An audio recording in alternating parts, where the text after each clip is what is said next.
Hello everyone. तो आज हम एक क्वेश्चन करने वाले हैं। इस क्वेश्चन का नाम है हीप ऑपरेशंस। तो अब यार देखते हैं क्या है इस क्वेश्चन में। इस क्वेश्चन में हमें ये दे रखा है कि हमारे पास ना एक बाइनरी हीप है जिसमें हम ये 3 टाइप के ऑपरेशंस परफॉर्म कर सकते हैं। सबसे पहला ऑपरेशन क्या है, put the given number in the heap. ये क्या हो गया, ये हमारा हो गया ऐड ऑपरेशन। सेकेंड है get the value of minimum element in the heap. इसको रिमूव नहीं किया तो ये हमारा हो गया पीक ऑपरेशन जो हम करते थे किसी हीप पे। और ये तीसरा हमारा हो गया extract the minimum element from the heap. तो ये हमारा हो गया रिमूव ऑपरेशन। ठीक है, तो ये 3 टाइप ऑफ ऑपरेशंस हम कर सकते हैं हीप पे। और इसमें ये दे रखा है जैसे कोई भी ऑपरेशन हम करते हैं, तो जैसे हम इंसर्ट ऑपरेशन करते हैं तो इंसर्ट एक्स क्या करेगा, हमारे हीप में जाके एक्स वैल्यू को ऐड कर देगा। और गेट मिन जो हमारी क्वेरी होगी, इस हीप पे हम थोड़ी क्वेरीज कर रहे हैं, गेट मिन जो क्वेरी होगी उसका रिज़ल्ट जो आएगा ना एक्स में वो स्टोर हो जाएगा। और रिमूव मिन में सिंपली हमारी हीप से एक जो भी मिनिमम वैल्यू होगी वो रिमूव होके आ जाएगी। हमारे को ये दे रखा है कि इनिशियली ना सारे ऑपरेशंस करेक्ट होते हैं, मतलब गेट मिन या रिमूव मिन हम जब भी करने जाते हैं तो एटलीस्ट एक एलिमेंट होता है हीप में। ठीक है, तो अब मेन प्रॉब्लम शुरू होती है हमारी। सेकेंड मेन प्रॉब्लम हमारी क्या कहती है, हमने ना इनिशियली हीप के सारे ऑपरेशंस को ना राइट डाउन करके रख लिया होता है। और ना मतलब बाद में हम क्या करते हैं, जैसे राइट डाउन किया, हमने मान लेते हैं हमने शीट्स पे राइट डाउन किया, सीरियल वाइज शीट्स में हमने राइट डाउन किया। उसके बाद हम क्या करते हैं, थोड़ी ना शीट्स रिमूव कर देते हैं उसमें से, जिससे हमारा रिज़ल्ट ना इनकंसिस्टेंट हो जाता है। तो हमसे ये बोला हुआ है कि ना हमें जो हमने शीट्स रिमूव करी ना, हमें थोड़ी शीट्स ऐड करनी है। हम रैंडमली किसी भी पोजीशन पे ऐड कर सकते हैं वो शीट, ताकि हमारे जो रिज़ल्ट है ना वो दोबारा से कंसिस्टेंट हो जाए। मतलब जैसे ये कहते हैं, हम एग्ज़ाम्पल देखते हैं। ठीक है, जैसे हमें ये दे रखा है कि हमारे पास 4 शीट्स हैं अवेलेबल, इंसर्ट 1 कर दो, इंसर्ट 1 कर दो, रिमूव मिन एंड गेट मिन किया तो आंसर 2 आ गया। तो पता है क्या है, ये इनकंसिस्टेंसी वाला रिज़ल्ट है अभी हमारा, कि इनकंसिस्टेंट होने के बाद हमारे पास 4 शीट्स ये हैं, इसमें हम कितनी शीट्स ऐड करें और किस ऑर्डर में ऐड करें ताकि हमारा ये रिज़ल्ट कंसिस्टेंट हो जाए। तो जैसे अभी हमने 1 इंसर्ट किया, देन 1 इंसर्ट किया, तो अगर ये हम हीप मान लेते हैं अपनी, तो इसमें पहले एक 1 है, देन एक और 1 है। अब इसमें से हमने रिमूव मिन किया तो ये हट के आ जाएगा, एक 1 हट गया। नेक्स्ट अब हमने गेट मिन जब फंक्शन कॉल किया ना तो हमारा रिज़ल्ट 2 आया। इस रिज़ल्ट 2 आने के लिए यहाँ हीप में 2 हमें पहले ऐड भी करना पड़ेगा, और ये जो 1 प्रेजेंट है इसको हटाना पड़ेगा ताकि मिनिमम एलिमेंट 2 आ जाए। तो पहले ये 1 हटा देते हैं, तो उसके लिए हमारी ये रिमूवमेंट वाली कंडीशन आ गई नीचे। और देन हमने इसमें 2 ऐड किया होगा हीप में, ताकि गेट मिन जब किया तो 2 आ जाए। इससे हमारा रिज़ल्ट कंसिस्टेंट हो गया। मतलब ये इनकंसिस्टेंट आ रहा है इसमें, इसको हमें कंसिस्टेंट करना है। तो आओ यार देखते हैं कि क्या क्या कंडीशंस होंगी, क्योंकि हमारे पास 3 टाइप के ऑपरेशंस हैं। सबसे पहले देखते हैं इंसर्ट। इंसर्ट टाइप की जब हमारे पास क्वेरी आएगी ना, तो हम कुछ नहीं करेंगे, सिंपली अपनी हीप में ऐड करना है हमें। हीप में ऐड कर दो, एडिशन। सेकेंड टाइप की क्वेरी जब हमारी आएगी वो कौन सी होगी, अब देखते हैं। सेकेंड टाइप की क्वेरी हमारी है गेट मिन। तो अब हमारी है इंसर्ट एक्स करके आएगा, तो हीप में एडिशन ऑफ एक्स कर देते हैं। सेकेंड हमारी आई गेट मिन। गेट मिन का ये रिज़ल्ट आया एक्स, तो गेट मिन में ना हमें चेक करना पड़ेगा क्या जो अभी हमारी हीप प्रेजेंट चल रही है उसमें क्या पीक पे पहले से एक्स पड़ा है, तो मतलब हाँ कंसिस्टेंट है, वरना हमें थोड़ी रीअरेंजमेंट्स करनी पड़ेंगी।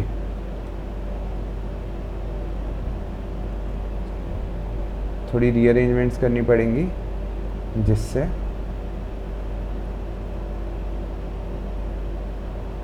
हमारे पीक पे एक्स आ जाए, ताकि पीक पे एक्स आ जाए। तो वो देखेंगे कि क्या रीअरेंजमेंट करेंगी। और ठीक है, फिर तीसरे टाइप का ऑपरेशन हमारा हो जाएगा रिमूवमेंट। इसमें हमें ये देखना पड़ेगा कि हमारी हीप ना एम्प्टी नहीं होनी चाहिए, शुड नॉट बी एम्प्टी। ये ऊपर वाले में भी हमें ये रीअरेंजमेंट्स में ये चेक करना पड़ेगा कि हीप हमारी एम्प्टी नहीं होनी चाहिए। तो आओ यार कोड के साथ ही इसको देखते हैं कि कैसे कैसे हम इसको हैंडल करेंगे। और एक बार आउटपुट फॉर्मेट अगर हम देखें तो क्या है, आउटपुट फॉर्मेट में हमें ये दे रखा है कि कितनी हमने नई टोटल शीट्स कितनी ऐड हो गई और क्या क्या वो शीट्स हैं जिससे कंसिस्टेंट बन जाए रिज़ल्ट। तो सॉल्व करते हैं। ओके, इसमें हमारे पास टेस्ट केसेस एक ही हैं, तो सॉल्व में गए। हमने सबसे पहले पूछ लिया कि कितनी क्वेरीज़ हैं अभी हमारे पास। हमने क्वेरीज़ का इनपुट करा लिया और जब तक हमारी क्वेरीज़ हैं तब तक हमें कुछ काम करना है, ठीक है। और क्योंकि हमें इसमें एक हीप चाहिए, हीप का क्वेश्चन है, तो एक हीप बना लेते हैं मिन टाइप की जो इंटीजर्स को स्टोर कर रही होगी। प्रायोरिटी क्यू नाम दे देता हूँ मैं इसका।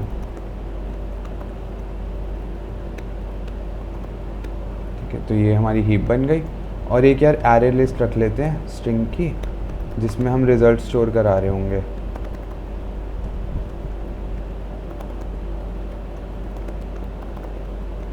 तो ये हमारी एरे लिस्ट आ गई, ठीक है। अब देखते हैं, अब हर टाइप ऑफ क्वेरी देखते हैं क्या है।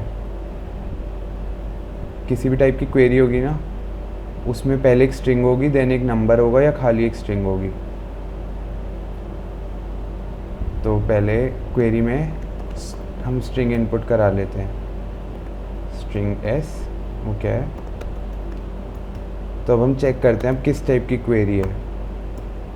क्या हमारी इंसर्ट टाइप की क्वेरी है? तो हमने देखा क्या हमारी इंसर्ट टाइप की क्वेरी है। इंसर्ट टाइप की होगी तो उसके बाद हमारे पास एक इंटीजर भी आया होगा उसके साथ।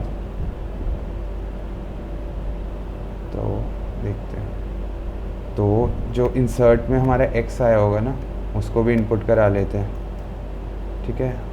अब हमें पता है इंसर्ट में कुछ नहीं करना, सिंपली प्रायोरिटी क्यू में ऐड कर देंगे हम वो। प्रायोरिटी क्यू में हमने एक्स को ऐड कर दिया। और हमारी जो एरे लिस्ट है ना, ये रिज़ल्ट, इसमें भी हमें ऐड करना पड़ेगा कि हमने कौन से टाइप की क्वेरी की।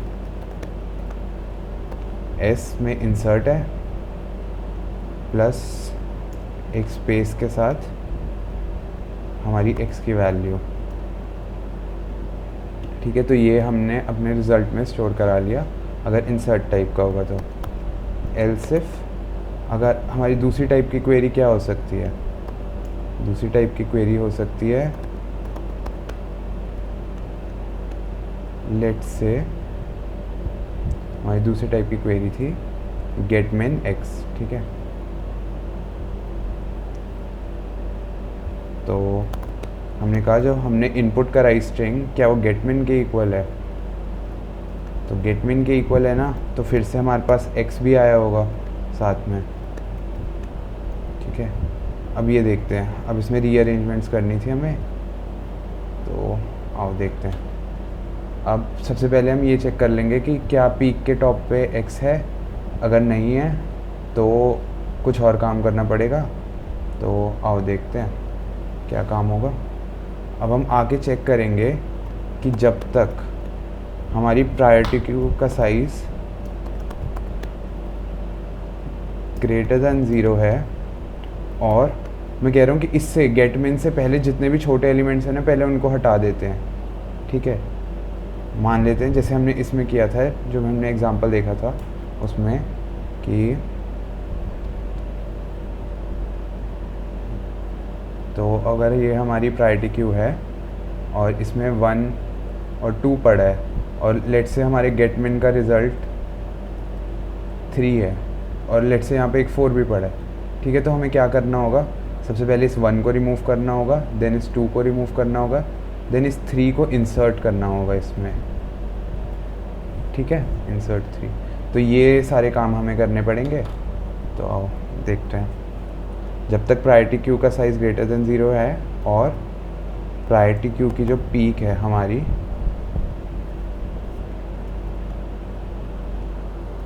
उस पर हमारे x से छोटा एलिमेंट पड़ा हुआ है, जैसे 3 के केस में 2 या 1 पड़ा हुआ है, तब तक क्या करो, तब तक ना रिमूव करते जाओ प्रायोरिटी क्यू से। तो पी क्यू डॉट पोल कर दो, प्रायोरिटी क्यू से रिमूव किया। और क्योंकि हम कोई ऑपरेशन कर रहे हैं ना, तो हमें इसको इस रिज़ल्ट में भी स्टोर कराना पड़ेगा, ठीक है। तो ठीक है, तो रिज़ल्ट डॉट ऐड, हमने किस टाइप का ऑपरेशन किया है, रिमूवमेंट, ठीक है। हमने कौन सा ऑपरेशन किया है, हमने रिमूवमेंट वाला ऑपरेशन किया कि प्रायोरिटी क्यू पे भी सबसे छोटा एलिमेंट है उसको रिमूव कर दो। अब ये काम पता है, इसकी 2 कंडीशंस होंगी ब्रेकिंग की। या तो जब हम इस लूप से बाहर निकलेंगे ना, तो प्रायोरिटी क्यू का साइज़ 0 हो चुका होगा, या फिर और पीक पे जो एलिमेंट होगा ना वो ग्रेटर देन x होगा, ठीक है। या तो ये होगी, या फिर हमारा प्रायोरिटी क्यू का जो होगा एलिमेंट वो x के इक्वल होगा, ठीक है। तो पहले इनको हैंडल करते हैं। अगर अगर हमारा प्रायोरिटी क्यू का साइज़ इक्वल्स टू 0 हो गया या पीक पे x से बड़ा एलिमेंट है, तो हमें ना इंसर्ट कराना पड़ेगा। तो P Q dot add x और रिज़ल्ट डॉट ऐड। अब हमने क्या कराया, इंसर्ट टाइप का ऑपरेशन कराया ना, इंसर्ट स्पेस प्लस x। हमने x को इंसर्ट कराया है प्रायोरिटी क्यू में, तो ये हमारा ऑपरेशन आ गया। अब नेक्स्ट देखते हैं। अब हमें ये पता लग गया कि या तो पहले से ही प्रायोरिटी क्यू में 3 प्रेजेंट होगा, अब टॉप पीक पे 3 आ चुका होगा, या हमने 3 को इंसर्ट करा दिया। अब कुछ नहीं करना, अब सिंपली हम 3 के ऑपरेशन की वाली शीट को ऐड कर देंगे। ऐड कर दिया, क्या किया, किस टाइप का ऑपरेशन किया हमने, गेट मिन, और स्पेस में क्या आया, स्पेस देके x आ गया हमारा रिज़ल्ट, कि हमने गेट मिन टाइप का ऑपरेशन किया है और x आ गई उसकी वैल्यू, ठीक है। तो एक बार देख लेते हैं। हाँ, प्रायोरिटी क्यू में जब तक छोटे एलिमेंट्स हैं उनको हटाते गए और रिमूवमेंट वाले फंक्शन को कॉल करते गए, और जब तक हमारा प्रायोरिटी क्यू का साइज़ अगर 0 हो गया या उसकी पीक पे कोई बड़ा एलिमेंट है तो हमें x को इंसर्ट कराना पड़ेगा, वरना पीक पे हमारे x ही बड़ा होगा, ठीक है। इसके बाद लास्ट हमारा आ जाता है कि अगर हमारा रिमूवमेंट टाइप का ऑपरेशन है, इसमें अगर हमारी प्रायोरिटी क्यू एम्प्टी है या इसे लिखते हैं, प्रायोरिटी क्यू का साइज़ अगर हमारा 0 है ना, तो हम एलिमेंट को रिमूव नहीं कर सकते। इसके लिए पता है हमें क्या करना पड़ेगा, इसके लिए हमें ये करना पड़ेगा कि प्रायोरिटी क्यू में कोई भी एक रैंडम एलिमेंट ऐड कर दो। मैंने लेट से 1 ऐड कर दिया, रिज़ल्ट में हमने ऐड कर दिया क्या, कि हाँ हमने ना 1 इंसर्ट किया है, तो इंसर्ट स्पेस 1 हमने एक ये ऐड किया है क्योंकि प्रायोरिटी क्यू में कुछ था नहीं, ठीक है। और क्योंकि रिमूवमेंट में हम कुछ रिज़ल्ट हमारा आउटपुट नहीं होता, जैसे गेट मिन में हमारी पीक की वैल्यू आ जाती थी, रिमूवमेंट में बस सिंपली हम टॉप मोस्ट जो स्मॉलेस्ट एलिमेंट होता है उसको रिमूव कर देते हैं। तो सीधा पी क्यू डॉट पोल कर देंगे, यहाँ से हमने टॉप एलिमेंट को रिमूव कर दिया। वरना अगर प्रायोरिटी क्यू का साइज़ ग्रेटर देन 0 है तो इसको रिमूव किया ना, तो एक हमारी वो कंडीशन भी आएगी कि हाँ हमने रिमूव मिन को कॉल किया है, तो सीधा रिमूव मिन, एक ये वाली हमने ऐड भी करनी पड़ेगी कंडीशन कि हाँ हमने रिमूव मिन यूज़ किया है। अब यहाँ पे है मतलब प्रायोरिटी क्यू में पहले से कोई एलिमेंट था तो उसको प्रायोरिटी क्यू से रिमूव कर दिया, और दोबारा ये वाली कंडीशन आएगी कि रिजल्ट डॉट ऐड रिमूव मिन, हमने रिमूव मिन को कॉल किया, ठीक है। अब इसके बाहर आएंगे तो हमने सारी क्वेरीज, सारी टाइप ऑफ क्वेरीज हैंडल कर ली। इसके बाहर आएंगे ना तो हमें ये हमारी जो रिज़ल्ट नाम की एरे लिस्ट है इसमें स्टोर्ड होगा कि हमने कौन सी क्वेरीज़ को वो किया है, परफॉर्म किया है, कौन से ऑपरेशंस को परफॉर्म किया है अपने इस पूरे रिज़ल्ट को बनाने के लिए। तो सबसे पहले हमें उसी का साइज़ वो करना है, अपेंड कराना है। हमारा आउटपुट फॉर्मेट देखते हैं, तो हमें सबसे पहले ये प्रिंट कराना था कि कितनी टाइप ऑफ हमने क्वेरी ऑपरेशंस परफॉर्म किए हैं, और उसके बाद उन ऑपरेशंस को प्रिंट कराना है एक एक करके।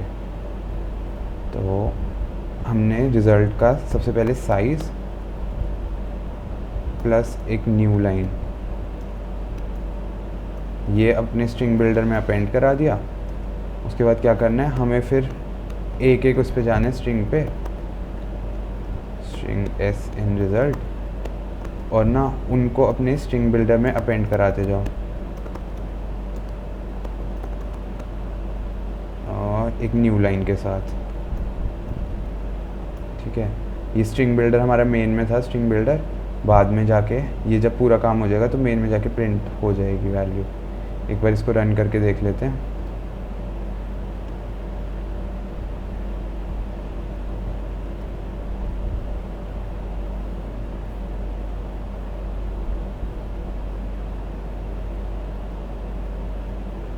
इसमें आ रहे 6 ऑपरेशन किए, पहले 1 इंसर्ट किया, रिमूव में 2 बार कॉल किया, देन 2 को इंसर्ट किया और गेट में का रिज़ल्ट 2 आ गया। ठीक है, एक बार इसको कोड फोर्सेस पे भी सबमिट करके देखते हैं।